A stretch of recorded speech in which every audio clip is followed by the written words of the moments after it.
آپ کا بیٹا آج شام تک کا مہمان ہے، اس کا کوئی علاج نہیں۔ ڈاکٹر کے یہ الفاظ سن کر مولانا رو پڑے، اپنے بیٹے کو گھر لے آئے۔ گھر میں اپنے بیٹے کی تیمارداری کر رہے تھے کہ دروازے پر دستک ہوئی۔ مولانا دروازے پر گئے، باہر ایک بوڑھے شخص کو کھڑے پایا۔ حضرت نے سلام و دعا کے بعد پوچھا، بابا جی خیریت سے آئے ہو؟ وہ کہنے لگا، خیریت سے کہاں آیا ہوں، ہمارے علاقے میں ایک قادیانی مبلغ آیا ہوا ہے اور لوگوں کو گمراہ کر رہا ہے، پوری امت گمراہ ہو رہی ہے اور آپ گھر میں کھڑے ہیں۔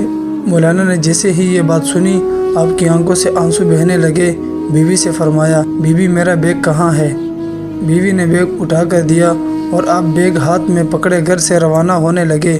بیوی نے دامن پکڑ لیا اور کہنے لگی، مولانا آخری لمحات میں اپنے نوجوان بیٹے کو اس حالت میں چھوڑ کر جا رہے ہو؟ مولانا نے آسمان کی طرف نظریں اٹھائی اور رو کر روانہ ہونے لگے۔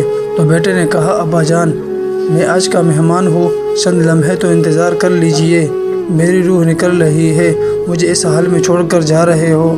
مولانا نے اپنے جوان بیٹے کو بوسہ دیا، رونے لگے اور فرمایا، اے بیٹے، بات یہ ہے کہ میں محمد صلی اللہ علیہ وسلم کے دین کی خاطر جا رہا ہوں۔ کل قیامت کا دن حوض کوثر پر ہماری اور تمہاری ملاقات ہو جائے گی۔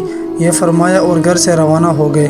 اڈے پر پہنچے، ابھی بس میں بیٹھے ہی تھے کہ چند لوگ دوڑ کر آئے اور کہنے لگے، مولانا آپ کا بیٹا فوت ہو چکا ہے، اس کا جنازہ پڑھاتے جائے۔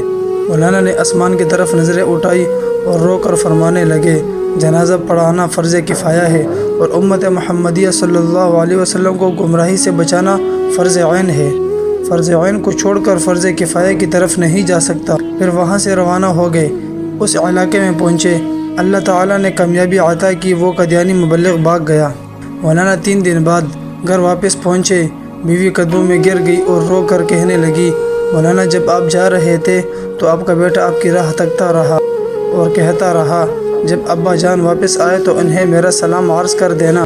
مولانا نے جب یہ سنا تو فوراً اپنے بیٹے کی قبر پر گئے اور دعا مانگنے لگے، اے اللہ، ختم نبوت کے وسیلے سے میرے بیٹے کی قبر کو جنت کا باغ بنا دے۔ مولانا دعا مانگ کر واپس گھر آئے تو رات میں بیٹے کو خواب میں دیکھا کہ بیٹے نے اپنے ابا سے ملاقات کی اور کہا کہ محمد صلی اللہ علیہ وسلم کے رب کی قسم، ختم نبوت کے وسیلے سے اللہ تعالیٰ نے میری قبر کو جنت کا باغ بنا دیا ہے۔ ختم نبوت کے اس مجاہد کو دنیا حضرت مولانا غلام غوث ہزاروی رحمۃ اللہ علیہ کے نام سے جانتی ہے۔ ایسے تھے ہمارے اکابرین جنہوں نے ناموس رسالت کی خاطر اپنا سب کچھ قربان کر دیا تھا۔